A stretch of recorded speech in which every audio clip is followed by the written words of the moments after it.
Meet Alex and Ryan. They're both 32 years old. They both earn about $85,000 a year. And after years of saving, they have exactly $50,000 ready to invest. Alex believes real estate is the safest path to wealth. His argument is simple. You can live in a house. You can rent it out. The tenant helps pay the mortgage. And eventually, you own the entire property. Ryan isn't convinced. He believes stocks are the better wealth-building machine. His argument is just as simple. Why deal with tenants, repairs, mortgages, and property taxes when you can own thousands of companies with one investment? So instead of arguing about opinions, let's do something much more interesting. Let's do the math. Same starting money, same 20-year timeline, same monthly savings. And this time, we're going to count everything. Not just the property value, not just the stock market return. We're counting interest, maintenance, taxes, vacancies, transaction costs, leverage, and the value of simplicity. Because when you actually run the numbers, the answer is not what most people expect. Let's start with Alex. Alex takes his $50,000 and uses it as a 20% down payment on a $250,000 rental property. He finances the remaining $200,000 with a 30-year mortgage. His mortgage payment is roughly $1,330 a month before taxes and insurance. Then he finds a tenant willing to pay $1,850. Alex does the math in his head. $1,850 coming in, about $1,330 going to the mortgage. That leaves him roughly $520. He starts imagining what that money could become. $500 a month, $6,000 a year. And eventually, the house will be paid off. It sounds almost too easy, but this is where the first mistake happens. Rent is not profit. The $520 isn't Alex's actual return. He still has property taxes, insurance, maintenance, vacancy, and eventually, major repairs. Let's assume property taxes and insurance together cost him around $350 a month. Now that $520 becomes $170. Then Alex sets aside another $200 every month for maintenance and future repairs. Suddenly, his apparent $520 profit has become negative. Some months he'll spend nothing. Other months, the air conditioner dies, and suddenly 3 months of profit disappear in one afternoon. And then there's vacancy. A rental property doesn't necessarily produce rent 12 months a year forever. Tenants leave. Properties sit empty. New tenants need to be found. Walls need painting. Appliances break. So Alex learns his first important lesson. A rental property is a business, not an ATM. But he still has something Ryan doesn't. Leverage. Alex controls a $250,000 asset with only $50,000 of his own money. If the property rises 4% in 1 year, its value increases by about $10,000. Alex didn't invest another $10,000. The property simply became more valuable, and every mortgage payment is also slowly reducing what he owes the bank. That's the magic of real estate. You can control a much larger asset than the amount of cash you actually put down. Now look at Ryan. Instead of buying a $250,000 property, Ryan puts his entire $50,000 into a low-cost broad market index fund. He owns pieces of thousands of companies. No tenants, no roof, no plumbing, no property tax bill. And because Ryan has budgeted carefully, he also invests $500 every month. His strategy is almost painfully boring. The money goes in automatically. He doesn't pick individual stocks. He doesn't try to predict the next crash. He doesn't watch the market every morning. He simply keeps buying. At first, Alex feels like he's winning. He owns a house. Ryan owns a number on a screen. Alex can physically drive past his investment. Ryan can't point to any single building and say, "I own that." But wealth isn't measured by how impressive an investment looks. It's measured by what the money becomes. So let's move forward 5 years. Alex's property has appreciated. Assume it is now worth around $305,000. His mortgage balance has fallen from $200,000 to roughly $185,000. That gives him around $120,000 of equity. His original $50,000 has effectively become more than $100,000 of ownership in the property. That looks fantastic. But now we need to subtract what happened along the way. Over 5 years, Alex has paid property taxes, insurance, maintenance, vacancy costs, repairs, and thousands of dollars in mortgage interest. Maybe the property produced some positive cash flow. Maybe it didn't. It depends heavily on the actual property and the local market. And that's important. Real estate returns aren't just determined by national housing prices. They depend on the specific house you bought, the neighborhood, the financing, the tenant, the taxes, and how well you manage the property. Now check Ryan. His original $50,000 has been compounding. He's also added $500 every month. Assuming an average long-term return around 9%, his account could now be somewhere around $115,000. That's interesting. Alex has roughly $120,000 in property equity. Ryan has roughly $115,000 in stocks. After 5 years, they're surprisingly close, but their experiences couldn't be more different. Alex has debt. Ryan doesn't. Alex owns one property. Ryan owns thousands of businesses. Alex's investment is difficult to sell quickly. Ryan can sell part of his portfolio almost instantly, and Alex has spent dozens of hours dealing with his investment. Ryan has spent almost none.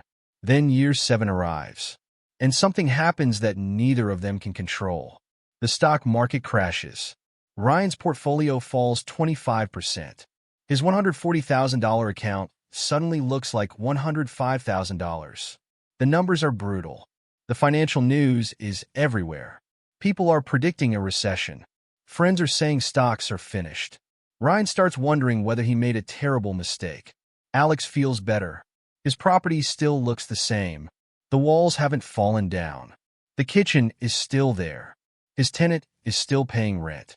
But Alex hasn't escaped risk. His property could also fall in value. If that $305,000 property drops 15%, it's suddenly worth about $259,000. His mortgage doesn't fall 15%. The bank doesn't call and say, "Don't worry, we'll reduce your balance too." Alex still owes roughly the same amount.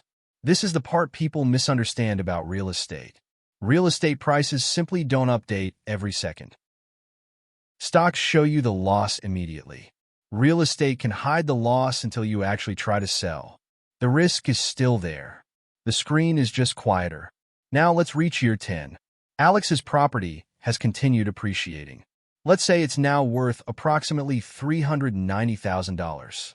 His mortgage balance has fallen to around $155,000. His equity is now roughly $235,000. That's a serious amount of wealth. But Alex still has to remember something. That $390,000 isn't cash. If he sells the property, there are selling costs, agent commissions, closing expenses, potential taxes, and after all of that, the amount he actually keeps could be significantly lower than the headline property value suggests. Ryan's portfolio has continued compounding.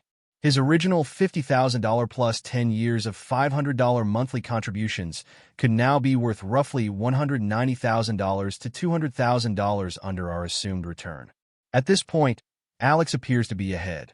And this is exactly where most real estate versus stocks arguments stop. They point at the property equity and say, "See? Real estate wins." But we're not finished. Because there's another number we haven't fully counted. The money Alex had to keep putting into the property. A major roof repair. A broken HVAC system. A vacant month. Unexpected maintenance. Insurance increases. Property taxes. Every dollar Alex puts into the property is a dollar that can't be invested somewhere else. This is called opportunity cost.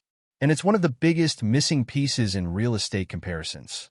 Now imagine Alex spends an average of $3,000 a year beyond the rent needed to cover the property's true expenses. That's $30,000 over 10 years. If some of that money had instead gone into a diversified investment portfolio and compounded for another decade, it could have become a meaningful amount of wealth. That's why the real calculation isn't house price versus stock portfolio. It's total money invested versus total wealth created. Now, let's move to year 20. Alex is 52. The property that cost $250,000 is now worth around $560,000. His mortgage balance is nearly gone. Let's say he owes only $65,000. That gives him roughly $495,000 in gross equity. Over 20 years, the property has also produced rental income. After expenses, perhaps Alex has collected a meaningful amount of net cash flow. He looks back and thinks, I was right. And honestly, he may have been. Real estate worked. But now let's check Ryan. His original $50,000 has been invested for 20 years. His $500 monthly contributions never stopped. He continued buying through crashes. He continued buying through recessions. He continued buying when stocks looked expensive. He continued buying when everyone was afraid. At an assumed long-term 9% annual return, that portfolio could grow to roughly $520,000. And remember, Ryan owns liquid investments. He doesn't need to sell an entire house to access $20,000. He can sell a small portion and leave the rest invested. Now here's where the comparison gets uncomfortable. Alex has around $495,000 in property equity. Ryan has around $520,000 in investments. At first glance, stocks win, but Alex has had rental income along the way. So perhaps real estate wins after adding that. But Ryan has also had dividends and has been able to invest without dealing with property expenses. So perhaps stocks still win. And that's the point. The answer changes depending on the assumptions. Change the property's appreciation rate. Real estate can win by a huge margin. Change the stock market return. Stocks can pull far ahead. Increase rent growth. Real estate improves. Add major repairs. Real estate gets weaker. Increase Ryan's monthly contributions. Stocks can become dramatically stronger.